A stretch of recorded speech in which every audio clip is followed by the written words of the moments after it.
A city shattered. An officer-involved shooting in Brooklyn Center leaves a community in pain. CCX News and the rest of the world learn more about the shooting that has resulted in unrest, anger, and grief. So how did we get here? Here's the timeline according to authorities and eyewitness accounts. Brooklyn Center police conducted a traffic stop shortly before 2 p.m. Sunday. During a press conference, police say it was for expired tabs. At that point, police determined the driver, who family members identified as Daunte Wright, had an outstanding warrant. During an arrest attempt, Wright re-entered the vehicle, and that's when police fired a shot, striking Wright, who crashed several blocks away. Now, a press conference revealed more into what happened. Police Chief Tim Gannon released graphic and unedited video of the incident. He says he believes the shooting to be accidental discharge. Here's DELANE Cleveland with more. Shannon, the chief says the release of the footage this early is, quote, unprecedented. Gannon walked through the footage. It started with a traffic stop and ended with the death of a 20-year-old man. As I watched the video and listened to the officer's commands, it is my belief that the officer had the intention to deploy their taser, but instead shot Mr. Wright with a single bullet.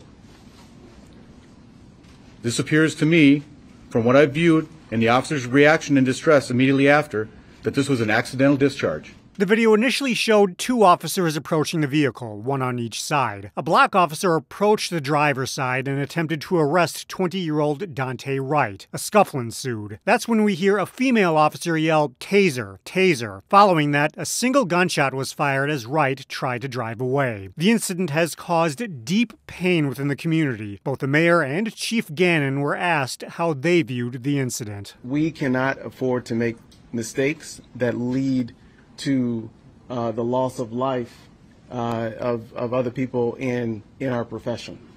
And so I do fully support releasing the officer of her duties. This is what I'm here for. Okay? I'm the leader of this department. They expect me to lead, to create a safe city. That's what I'm trying to do. So that's it. Okay.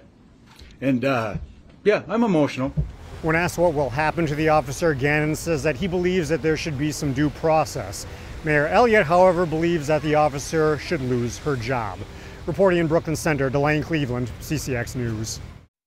Court records show 20-year-old Daunte Wright faced charges for first-degree aggravated robbery. Wright's mother says she was on the phone with him during the traffic stop.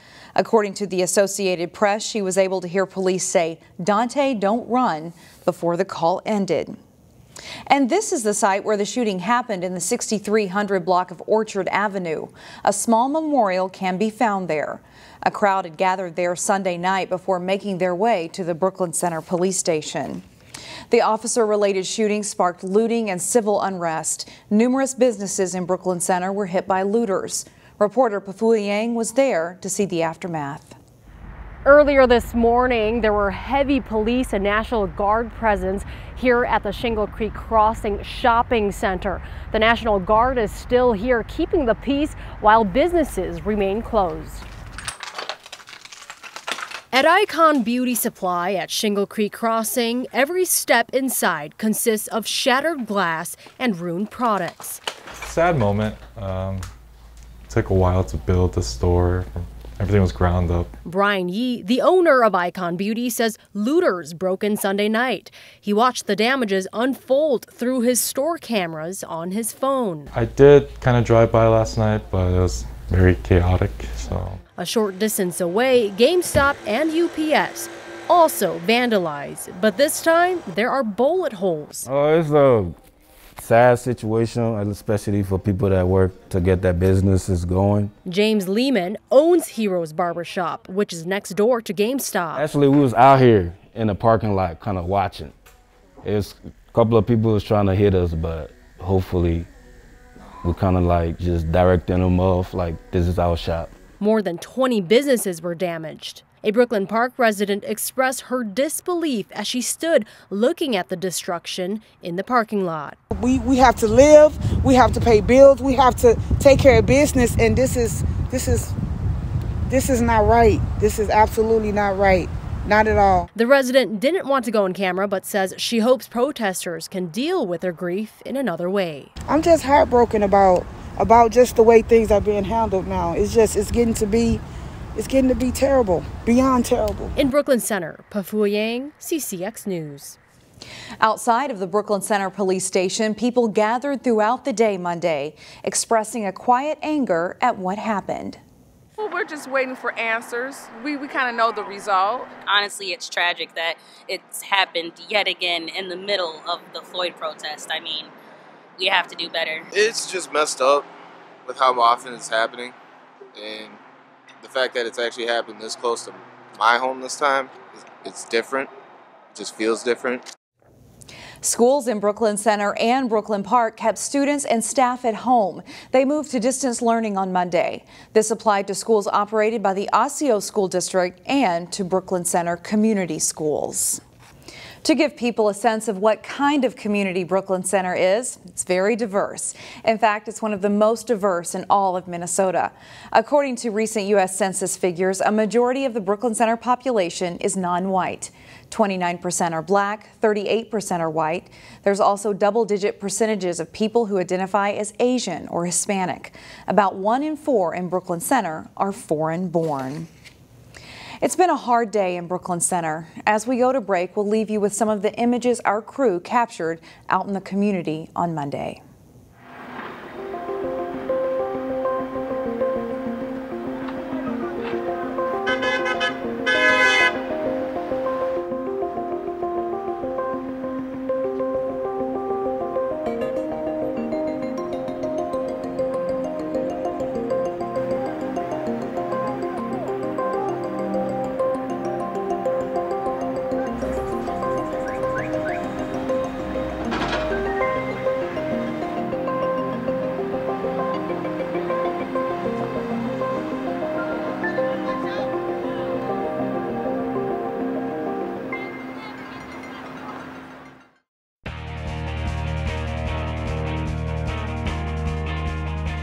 The Wayzata Trojans are the Class 4A state boys basketball champions after beating Cretin-Derham Hall in the title game this past weekend.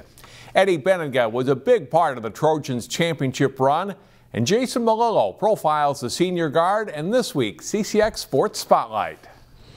Eddie Beeninga knew Wayzata was built for a playoff run, and the seniors showed up big in the biggest games. He scored 29 points in the Trojans section final win over Cooper, 26 in a victory over Duluth East in the state quarterfinals, and 16 in the state championship game. Towards the end of his junior year last year, was playing really good basketball, and this year has taken off and been one of the best guards in the state all year long. Beeninga is one of 6 siblings, all of whom play or played sports at Wayzata. His older brother Johnny set the school record for career points. Before that record fell to brother Jacob. Growing up battling against and learning from his brothers had a big impact on Eddie's progression. My brothers, they've really pushed me to where I've been today, and I feel like it really helps that we're all so competitive, and it's really nice to have, my brothers had a lot of experience with varsity games before, and they just kind of tell me stuff, certain things about what to do, and I feel like that really helped my mental, with how mature I was in the game, and how to think and stuff and how to deal with adversity. So I feel like having those brothers was a big help for that part of the game. Eddie had to put in a lot of work in order to excel at the varsity level. He was always a good ball handler and distributor, but this season became a consistent scorer, equally adept shooting from the outside or attacking the basket. His role's changed, and that's a big part of it. He's able to score more now because his role's a little different, but he's put a lot of time in, and I've seen it firsthand, and he's putting a lot of time on his shooting, and he's shooting over 50% from 3 this year, which is really good for anybody. And it's not like he only shoots a couple of them, and he's taking a lot of 3s and shoots it at a really high level, and that's a credit to his hard work that he's put in. Beeninga trying to make it 6 and done. The period before our season, I'd come in every day here and shoot and just get my shots up, and I have a gym at home that I can put in work there, so I feel like that work's really been paying off so far. So Eddie also benefited from playing in the backcourt with fellow senior Cody Williams.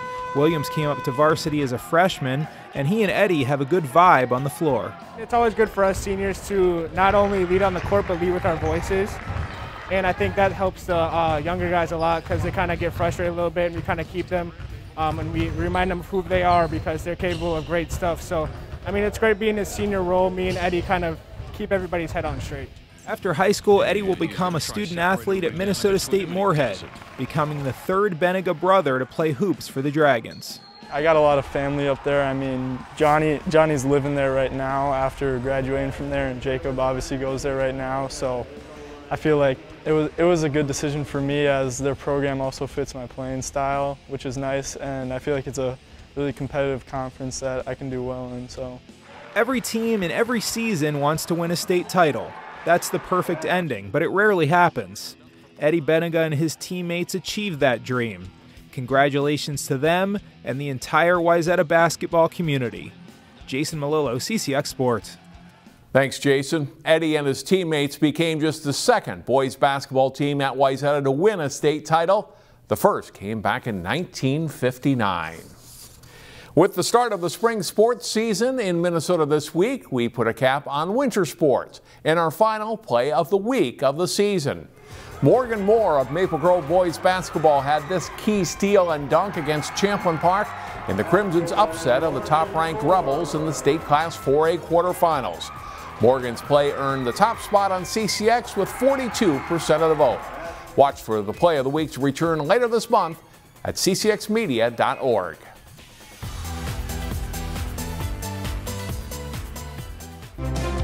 Find more prep sports games and highlights at ccxmedia.org and follow us on social media.